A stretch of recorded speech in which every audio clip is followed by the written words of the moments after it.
Hi friends, welcome to Pavi's Homey Delights. எத்தனை பேர் பீச்சுக்கு போய் அந்த பீங்கானி தட்டில் தட்டி தட்டி மசாலா பொடி சாப்பிட்ருக்கீங்க?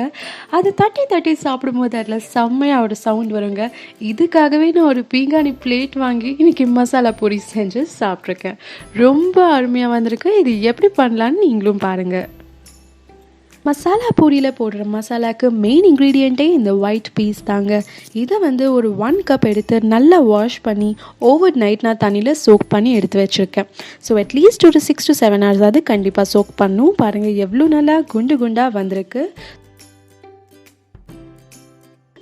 ஸோ இதோட நம்ம 2 பொட்டேட்டோ ஹாஃபாக கட் பண்ணி இதில் ஆட் பண்ண போகிறோம்.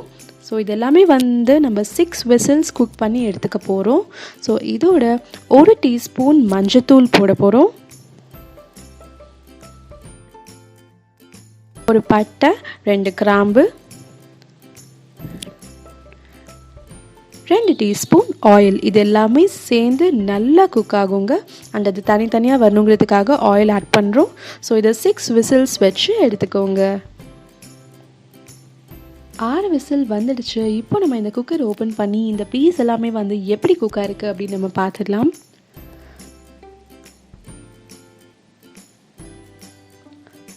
வாவ், பாருங்கள் எவ்வளோ நல்லா குக்காக இருக்குது. இது லைட்டாக அப்படியே மேஷ் பண்ணிக்கோங்க. ஸோ தட் பொட்டேட்டோஸும் பீஸும் ஒன்றா சேரும்.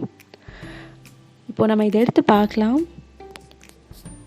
பர்ஃபெக்டான கன்சிஸ்டன்சி சூப்பராக வந்திருக்குங்க. நல்லா மேஷ் ஆகி சூப்பராக வந்திருக்கு. அந்த மசாலாஸோடு சேர்ந்து அந்த வாசனை ரொம்ப நல்லாயிருக்கு. இது தனியாக எடுத்து வச்சுக்கோங்க. இன்னொரு சைடில் நம்ம ஒரு பேன் வச்சு அதில் 2 ஸ்பூன் ஆயில் போட்டுக்க போகிறோம். 1 டீஸ்பூன் ஜீரகம்,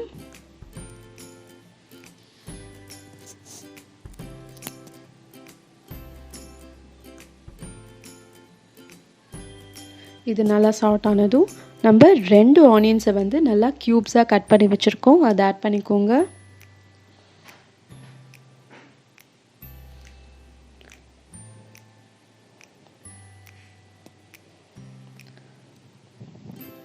இந்த ஆனியன் சால்ட் ஆனதும் நம்ம இதோட 2 க்ரீன் சில்லிஸ் ஆட் பண்ண போகிறோம்.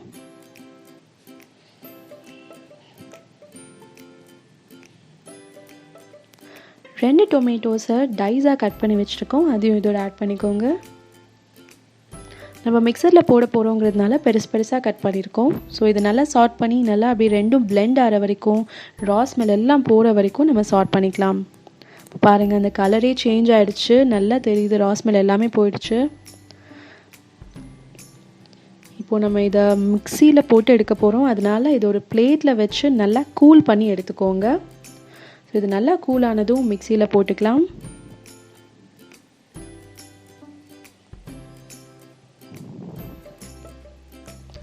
ஸோ இந்த பேஸ்ட்டோட நம்ம கொஞ்சமாக கொத்தமல்லி அண்ட் கொஞ்சம் புதினா இலை போட போகிறோம்.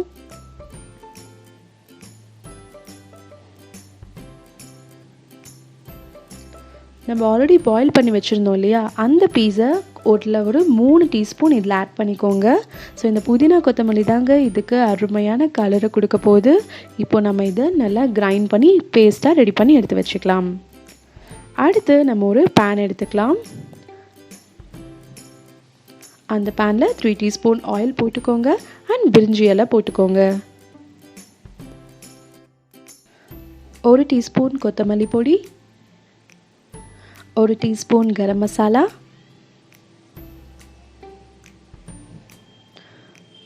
1/2 டீஸ்பூன் ரெட் சில்லி பவுடர் போட்டு இதை நல்லா சாட் பண்ணிக்கோங்க.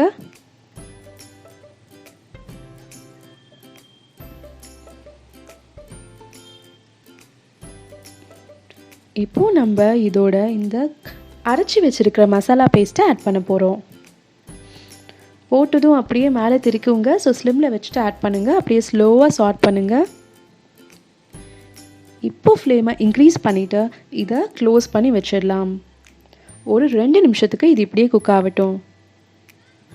இப்போ பாருங்கள், இது நல்லா பாயில் ஆகிடுச்சு. இதோட நம்ம அந்த பீஸ் அண்ட் பொட்டேட்டோ மிக்ஸ்சர் இருக்கு இல்லையா, அதை ஆட் பண்ணிக்கலாம்.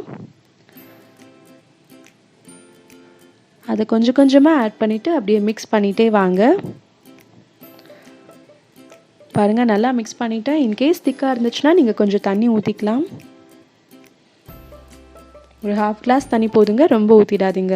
இப்போது இதை க்ளோஸ் பண்ணிவிட்டு ஒரு 10 மினிட்ஸ் குக் பண்ணி எடுத்துக்க போகிறோம்.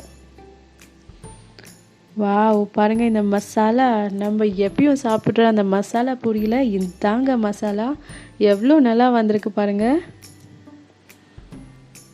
நம்மளே வீட்டில் செம்மையாக பண்ணிட்டோம். அதே கலரில் அதே டெக்ஸ்சரில் செம்மையாக வந்திருக்கு.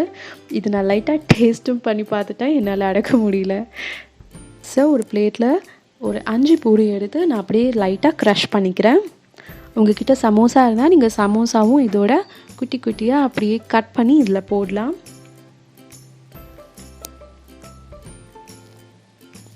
இதுக்கு மேலே நம்ம அந்த மசாலாவை ஊற்றுறோம். ஸ்பைசி மசாலா அதோட கிரன்ச்சி பூரி செம்மையாக இருக்க போகுதுங்க. ஸோ இதோட வந்து க்ரீன் சட்னி,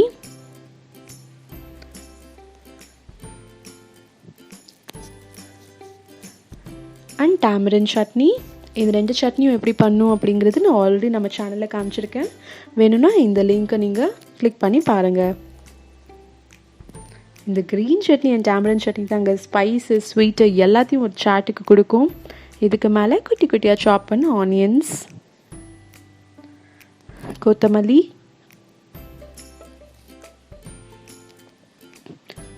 அண்ட் ஓம் பொடி, சேவ்னு சொல்லுவாங்க. ஸோ நைலான் சேவ் வாங்கிக்கோங்க, நல்லா அப்படியே கிறிஸ்பியாக இருக்கும். இது போட்டோம் அப்படின்னா வாவ், நம்ம மசாலா பூரி ரெடி ஆகிடுச்சு. பாருங்கள் இவ்வளோ கலர்ஃபுல்லாக இருக்குது. அந்த ரெட் சட்னி, க்ரீன் சட்னி, அதுக்கு மேலே ஆனியன்ஸு, மசாலா அண்ட் க்ரன்ச்சி பூரிஸோடு சேர்ந்து சும்மா அப்படியே கம்மன்னு ரெடியாக இருக்குது.